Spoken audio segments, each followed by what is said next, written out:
Good afternoon to those who are listening, who are viewing on the various media platforms. Good afternoon to my colleagues. I would like to start my presentation this afternoon, given that this is the first time I've risen to my feet to speak, to present in this term.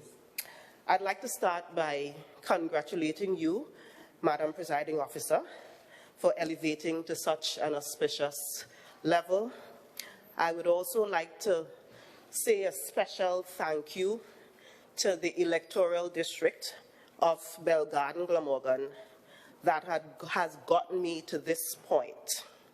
I want to also thank the Chief Secretary of the Tobago House of Assembly for his astute leadership, which has allowed us again to get to this point. And finally, I would like to thank my division, the Division of Health, Wellness, and Social Protection. This is a division that has been tasked with possibly the most difficult responsibilities over the last couple years. And I would like to thank each and every one of those who have worked over the last 2 years, those who've worked with me thus far, the 3 administrators that we've had since December, my Assistant Secretary, Mr. Sonny Craig, all of the heads of departments within that division, including those in the Tobago Regional Health Authority. Because one thing that we've learned over the last 2 years is that COVID-19 has identified for all of us every single crack that has been in our system. It identified the fact that many of us did not have medical security. It identified the fact that many of us did not have economic security. It identified the fact that many of us did not have the kind of social support that we thought we had. And in many instances, it caused many of our individuals, many of our families, many of our communities to almost break. It's been a difficult 2 years. It's been a difficult 2 years, and one that has identified many of the deficiencies within our social protection system. So I would like to start by describing or explaining the reason we decided to change the name of the division that I now lead to Health, Wellness, and Social Protection. I think the health and wellness parts we are used to. We understand what those means. But I think we need to spend a little bit of time thinking about what the concept of social protection is, because that is the foundation of the motion that I raise today, Madam Presiding Officer. Social protection really is a process or a series of components within a system that allows individuals, allows families, allows communities to withstand what are known as shocks. Usually when we think about shocks, we think about the negative things. COVID-19. The shocks, illness. The shocks, loss of employment. The shocks, death. The shocks, being forced to be confined in a home with individuals who may be your worst enemies, being forced to be in a space where you are afraid of your family members, the shocks, having our young people, our children in school, out of school for that period. School, for many of them, was a place of safety. School, for many of them, was their safe haven. And for 2 years, we allow them to be in a space where they may not have been safe. But shocks could also be positive things. Shocks is really any change in life. And I always give the example of a positive shock. You know, a young woman who just got married, a young woman who may have been raised in a Christian home, so, did not defile, quote unquote, herself. A young woman who may not have ever slept in the same bed with the man that she is now married to, only to realize on the night of her wedding that he snores. And she now realizes that she may never get another good night's rest because this man who she absolutely loves snores. Social protection is giving us all the technical capacity, giving us all the skills, giving us all the resources to ensure that we can withstand those shocks. The shocks that may be negative and the shocks that may be positive. Allowing us to say, hey, this is what happened. The breadwinner is no longer the breadwinner, but we could figure out what we need to do as a family because we were prepared. We now know that we have to go and learn a skill and start a new business. We are now prepared. That is what social protection is. And coming into this, understanding what social protection is, we at the division decided that we needed to do everything that we could do to make that happen. Now, if you look back at the campaign included the Chief Secretary at the end of practically every statement or every speech that he gave, spoke about Tobago being the greatest little island on this planet. And because we have to make Tobago the greatest little island on this planet, we have been doing a critical assessment of what it really takes to ensure that we do the kind of social protection that is necessary for our Tobago people. That assessment included listening to different groups of people. They come to me all the time. The workers within the division, the individuals who are clients within the division, individuals who are clients in other divisions, my colleagues, secretaries and assistant secretaries. Almost every day, one of them messages me and says, this individual who is my constituent needs help. So we've been listening to the frustrations of those who provide the service on one end and listening to the frustrations of those who receive the service. Can I just say that one of the things that my Chief Secretary said to us the other day, and well, we just tell each other secrets. He said, you see that form all let us use? That form too difficult. That form, or you have to change that form because that form is causing people to be frustrated. And it is little things like this that we have to sit down and critically look at to determine what is best for how we provide services.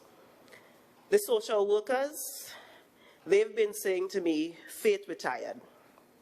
And we're tired.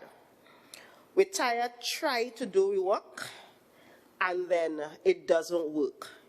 We are tired of trying to do the best that we can for our clients, but because we do not have a process, an official process, that allows us to get together and allows us to speak to each other and allows us to really interact in a way that is meaningful for our clients, we feel that we are not providing the best service. We've been listening. The clients say to us, Dr. Faith, I come to social services, I fill out the form there, and then because we've recognized that we need help with housing, they send me down to Crown Point. I came to town with the last $10 that I had, and now they're sending me down to Crown Point. Or they are telling me that we do not have food cards at social services, social protection, so they're sending me back in town to finance, because that is where the short-term social service cards are housed. Dr. Faith, we came to that office because we needed help, and it feels like we have to beg for the help. It feels like we have to keep telling our sad story. It feels like we have to keep talking and we have to keep going and sitting down whole day because, well, thank God the dress code rules are now out the door. But we do not feel like we are getting the kind of help that we need. Member, I don't know if it slipped me, but did you read the motion? I did not. Can you please do so? Sure. The motion reads, whereas COVID-19 has caused significant socio-economic challenges for individuals, families, and communities in Tobago due to its designation as a pandemic and the public health regulations put in place to safeguard citizens, and whereas the Tobago House of Assembly, via the 5th schedule of the THA Act, is responsible for social welfare, and whereas the mandate of this new THA executive is to make Tobago the greatest little island on the planet via sound policies and the execution of people-centered programs, be it resolved that the THA utilizes a whole-of-government approach to its distribution of social support to those in need in Tobago, using a case conferencing model to treat with all clients requesting psychosocial support at the various divisions, and be it further resolved that a committee of social support staff from each division be convened to create the policy that guides how this process is implemented by June 30th, 2022. Thank you. You may proceed. Thank you, Madam Presiding Officer. So I've laid out the many concerns. I've laid the many questions. I've laid out the frustrations that many of our clients and our service providers have outlined to us. We are now in a position as the Executive Council of the Tobago House of Assembly to do something about it. We are now in a position to make a policy decision, which is why we come to this House at least once a month to debate the policies that are important to the people of Tobago. We are now in a position to do something about it. While having conversations, Madam Presiding Officer, with some of the individuals who provide social support within the divisions, one of the things they suggested, and is the crux, as they say, of this motion, is the idea of having all the social support staff within the Tobago House of Assembly work as if the Tobago House of Assembly is a single entity and not silos doing their own thing. We have individuals within each of the divisions who provide some level of social support. It's obvious at the Division of Health, Wellness and Social Protection.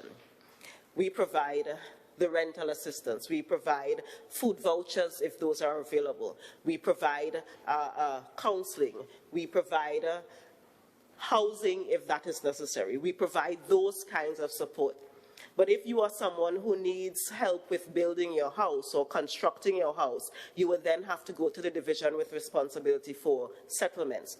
If you have a student who needs help getting uniform or books, you then have to go to the Division of Education. If you are entering the Tobago Regional Health Authority and for some reason you need a service that we cannot provide at the Tobago Regional Health Authority, you then need to be rerouted back to the Division of Health, Wellness and Social Protection to get that medical treatment, that medical support, or the financial support to allow you to get that medical treatment.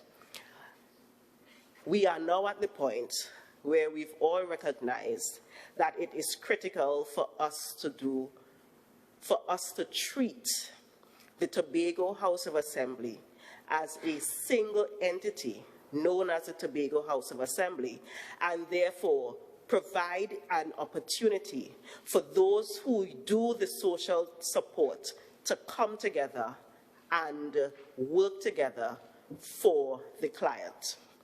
And we have to remember that that is why we're doing this, for the client, for the client. One of the things I think that we've been doing before is what is known as case coordination. And I think that is because the social support staff, the social workers and social work assistants and the various entities understand that it is important to communicate with each other, that it's important to share information with each other, to do some collaboration and to do that kind of thing. But that is not quite what we're talking about. We need to go a little further than just case coordination. And that is why this motion specifically asked us to use a case conferencing model to work together. And let me define what case conferencing is.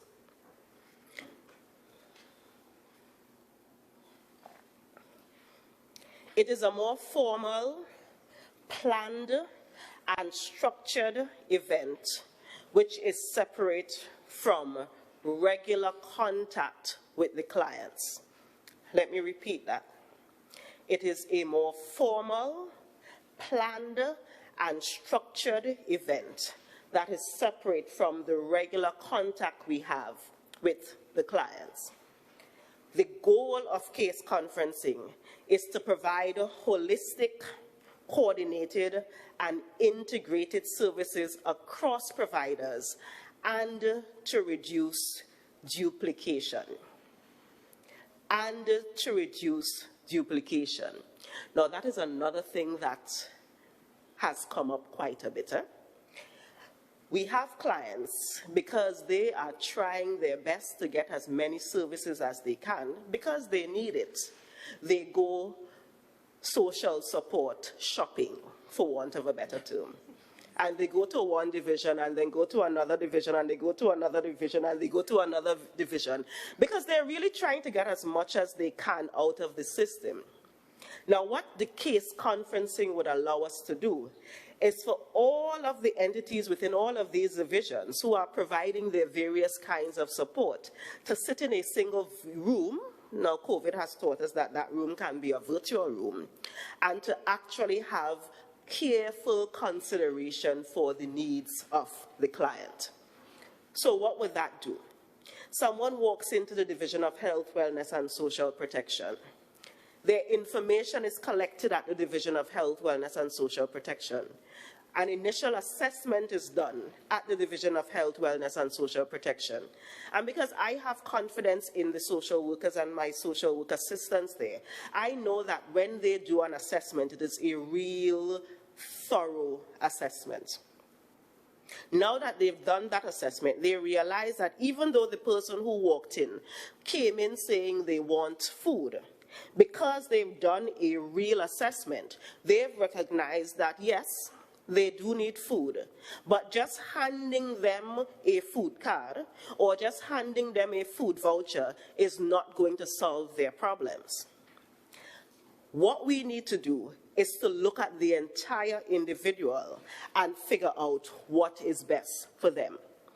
What is best for them may actually be working with settlements, because the only reason they are in need of food is because the house that they used to live in is in disrepair, so they are now forced to rent. And the rental amount is out of their reach. They may then realize that this person actually has a skill, a real skill that is marketable, a real skill that they can use to make money with. So they can direct them within the division to the REACH program, where we give small grants for individuals who want to start up businesses. But if they have a bigger business idea, we can then direct them to BDU, where they can get a larger grant to continue doing their business.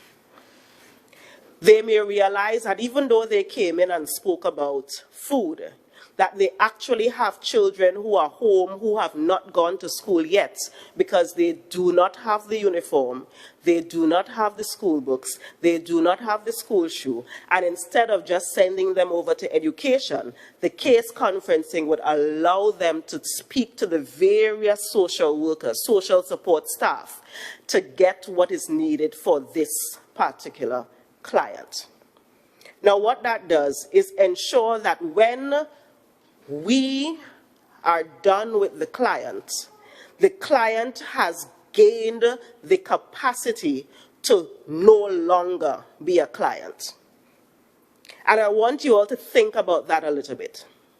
The aim of social support, the aim of social protection, is to ensure that we get the client to a point where they no longer need to be clients. And if what we are doing does not get them to the point where they no longer need to be clients, what we are doing is to just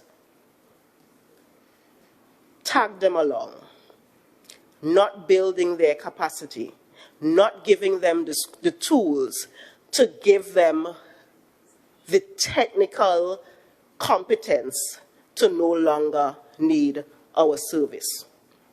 And that is why it is so important for us to use that case conferencing mechanism to ensure that when that client walks into any door, and that is critical, when that client walks into any door in any division, the assessment that they would get at that division would allow them to access the kind of services that would get them to the point of no longer needing social support, maybe a couple months later, a year later, would get them to that point because they've walked in one door. And the health professionals, the social support professionals, are the ones sitting around the table saying, you know what? Miss so-and-so, this is her situation. I think she needs this, that, and the other. What do you think? Can we get her this, that, and the other? Can we get him this, that, and the other? To ensure that when that client is served, they are served to the best of our ability. The second whereas of the second resolution of the motion is one that allows, I think, the professionals to be the drivers of this process. They are the ones who've been on the ground doing it. They are the ones who understand what needs to be done. They are the ones who've gone to school and have the experience to do it. So what we're doing is asking them to sit together to work through the actual process, to work through the policy that they will then use to implement this case conferencing model in the future. And yes, because I'm the kind of person, and because we know that we need deadlines, and because we know that the social workers are competent, they can provide that policy by June 30th, because they already have it, I'm sure, right? Yes, already have it worked out. So, Madam Presiding Officer, the aim of this is simple in my mind. We have to figure out how to do what is best for our clients.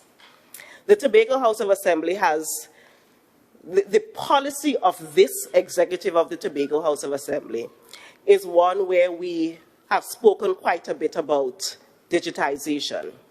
And we do know from chatting with those who provide the support that that is a critical part to being able to do this.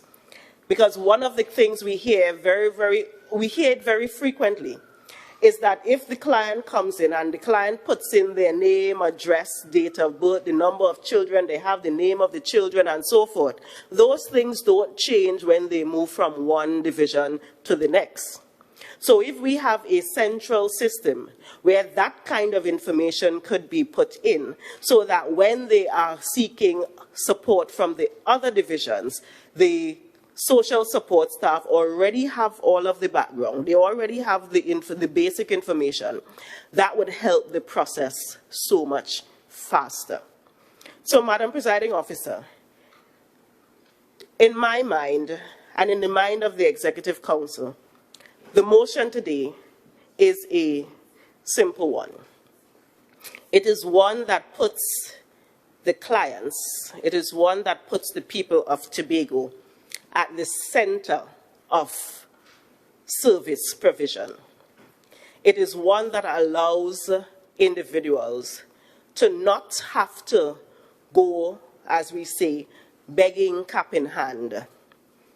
It is one that would allow us to provide the kind of social support that we so critically need in a way that allows the client their dignity, in a way that allows the client to feel like we actually do love and care for them, and in a way that allows them to get the best support that they can get using our resources in the most effective and most efficient manner. And it is because of that, Madam Presiding Officer, that I am asking all of my colleagues, all of the members of this House, to support this very simple motion.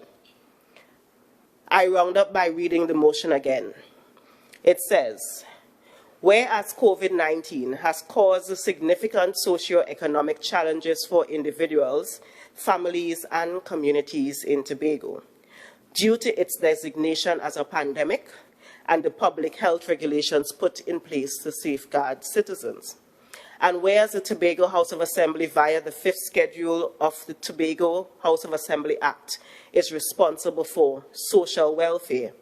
And whereas the mandate of this new THA executive is to make Tobago the greatest little island on the planet, via sound policies and the execution of people-centered programs, be it resolved that the THA utilize a whole-of-government approach to its distribution of social support to those in need in Tobago, using a case conferencing model to treat with all clients requesting psychosocial support at the various divisions.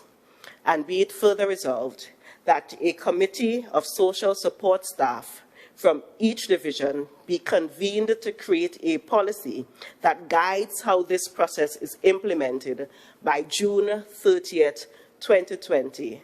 Madam Presiding Officer, I so move.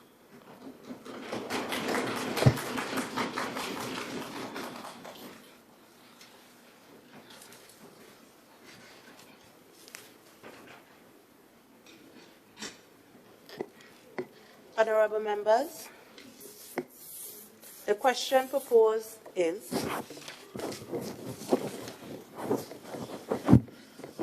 whereas COVID-19 has caused significant socio-economic challenges for individuals, families, and communities in Tobago due to its designation as a pandemic and the public health regulations put in place to safeguard citizens, And whereas the Tobago House of Assembly, via this 5th schedule of the Tobago House of Assembly Act, is responsible for social welfare. And whereas the mandate of this new THA executive to make Tobago the greatest little island on the planet via sound policies and the execution of people-centered programs, be it resolved that this THA utilize a whole-of-government approach to its distribution of social support to those in need in Tobago, using a case conferencing model to treat with all clients requesting psychosocial support at the various divisions. And be it further resolved that a committee of social support staff from each division be convened to create the policy that guides this process is implemented by June 30th, 2022. Assemblyman, Member for Darrell Spring-Wim, Mr. Morris, you may now join this motion, this debate.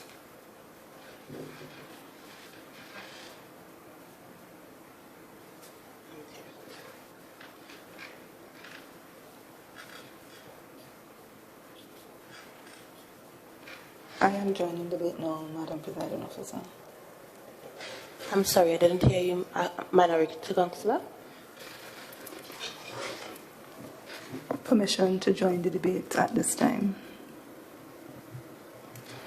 Permission granted.